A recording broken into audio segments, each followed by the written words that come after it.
देश की राजधानी दिल्ली में लगातार जेंडर अफर्मिंग सर्जरी, लिंग परिवर्तन सर्जरी के बड़े मामले सामने आ रहे हैं। यानी अब दिल्ली की सड़कों पर कई ऐसी महिलाएं दिखाई देती हैं जो असल में ना तो महिलाएं हैं और ना ही ट्रांसजेंडर हैं, लेकिन उनके हाव भाव, उनकी आवाज़ और शरीर की बनावट देखकर कोई भी धोखा खा सकता है।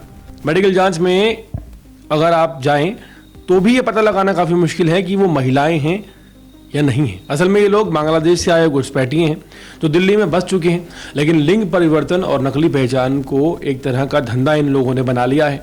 दिन में ये लोग भीख मांगते हैं, रात में अवैध गतिविधियों में पैसा कमाना इनका काम हो चुका है। ऐसा ही एक मामला सामने आया है उत्तर पश्चिमी दिल्ली के थाना महेंद्र पार्क क्षेत्र से, जहां दिल्ली पुलिस की फॉरवर्ड सेल ने एक बांग्लादेशी ट्रांसजेंडर को गिरफ्तार किया है।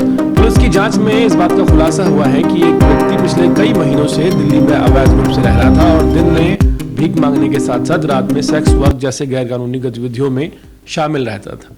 पुलिस को गुप्त सूचना मिली कि एनएस मंडी के गेट नंबर 2 के पास एक संदिग्ध व्यक्ति अक्सर दिखाई देता है। इसके बाद इलाके में निगरानी और छापेमारी शुरू की गई। सूचना पक्की होते ही एसआई सपन, एसआई शामबीर, एएसआई राजेंद्र, एएसआई विजय, हेड कांस्टेबल विक्रम, कपिल कुमार, परवीन और कांस्टेबल हवा सिंह और दीपक बांगर की टीम बनाई गई। इस टीम ने inspector Vipin Kumar forward cell की निगरानी में और एसीपी राजीव कुमार की देखरेख में कार्रवाई शुरू की। पुलिस टीम ने जब संदिग्ध को देखा, उसे रोकने की कोशिश की तो उसने खुद को इंडियन सिटीजन बताया, लेकिन उसकी बॉडी लैंग्वेज और जवाबों से विरोधाभास देखकर पुलिस को शक हुआ। पूछताछ के दौरान और दस्तावेजों की जांच में ये बात पता चली कि उसके पास 2 बांग्लादेशी राष्ट्रीय पहचान पत्र मौजूद हैं।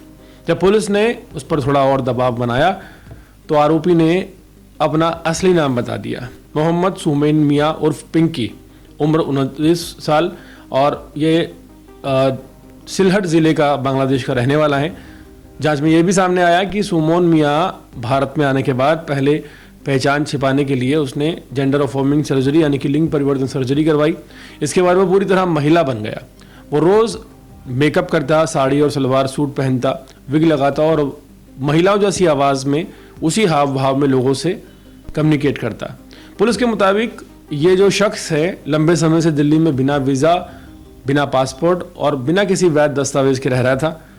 ना सिर्फ भीख मांगकर बल्कि सेक्स रैकेट और अन्य अवैध गतिविधियों में ये लिप्त रहा है।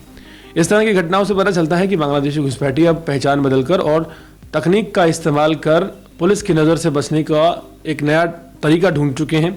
फॉरवर्ड सेल ने इस ऑपरेशन को तकनीकी आधारित पुलिसिंग का उदाहरण बताया है।